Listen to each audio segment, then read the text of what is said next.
Well, we now know how the world will end, and it's not what you think. You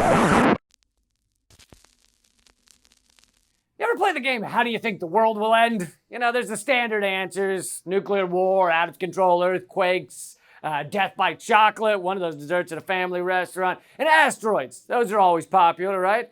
Which I think would be kind of refreshing, because you only have a couple of minutes to process it, right? You only have time to, like, cry for a minute, rub one out, call your kid at college, say you're proud of him, even though you aren't because he's majoring in fucking marketing. Doesn't matter at this point. And then hug your dog and watch the end of the show. That's it. That's it. There's no time for, like, sitting there going, I can't believe I never got to see the Eiffel Tower. If only I had told my mailman I loved him when I had the chance.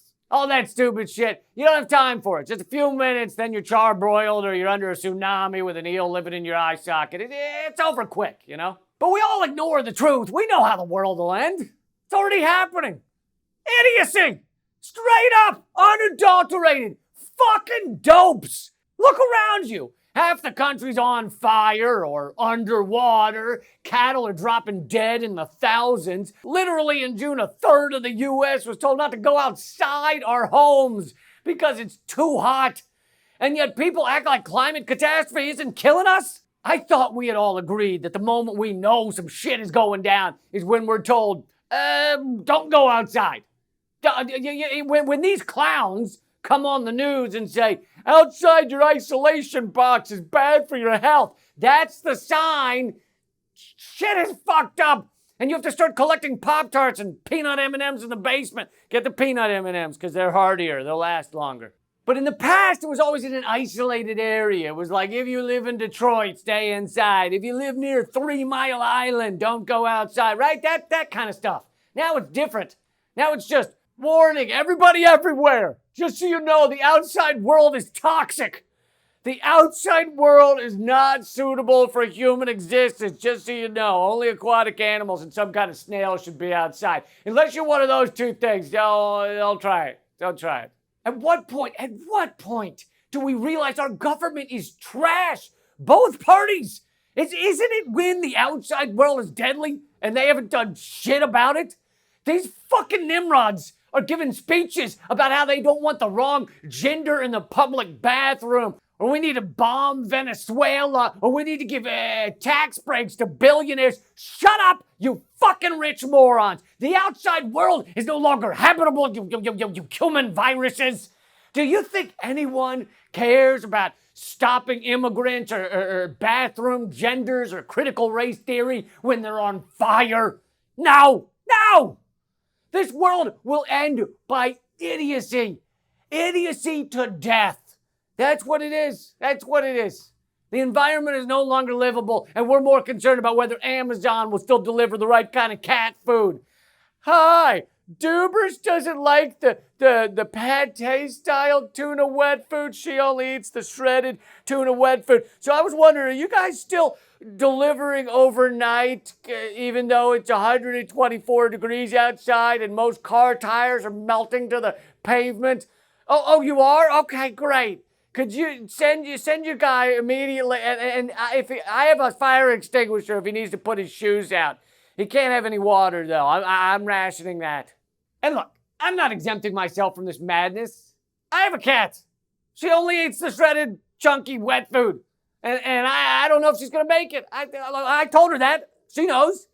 She's getting her affairs in order. She started, giving away her laser pointers and shit. She knows.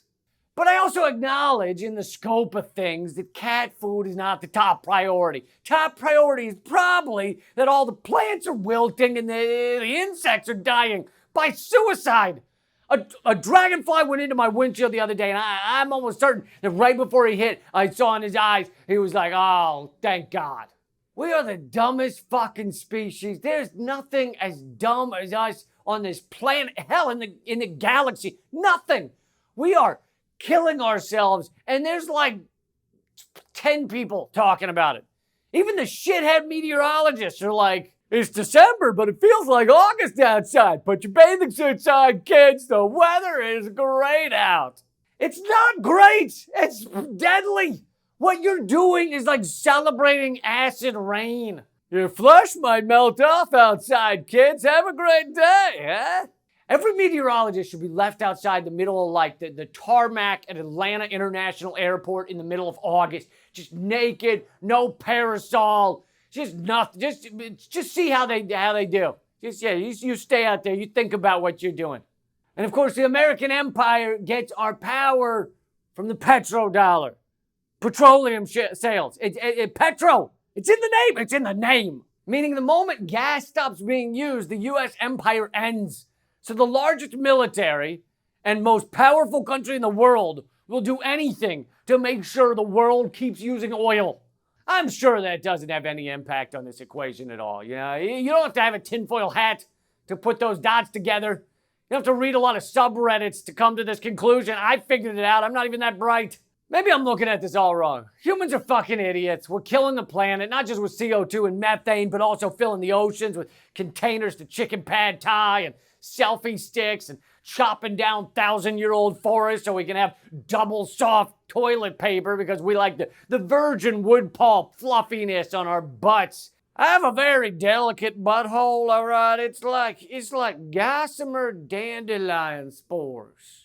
So I need to destroy old growth forests to wipe my ass. That's how that works. I'm sorry. Point is, maybe we need to die out. Maybe climate change is the planet's pesticide, taking out the infestation. It's got these little fleshy balls of greed all over the place. You know what people do to deal with a bedbug infestation? They pump heated air into an apartment until it's like 150, 200 degrees, and all the bedbugs bake like lasagna. It's great. Unless you're the bedbugs. Well, that's us. We're the fucking bedbugs. The earth is fumigating. Maybe it's time we take it seriously. That's it for now, kids, but check out my live streams every Monday, Wednesday, and Saturday at noon Eastern, only at rumble.com/Lee Camp. Keep fighting.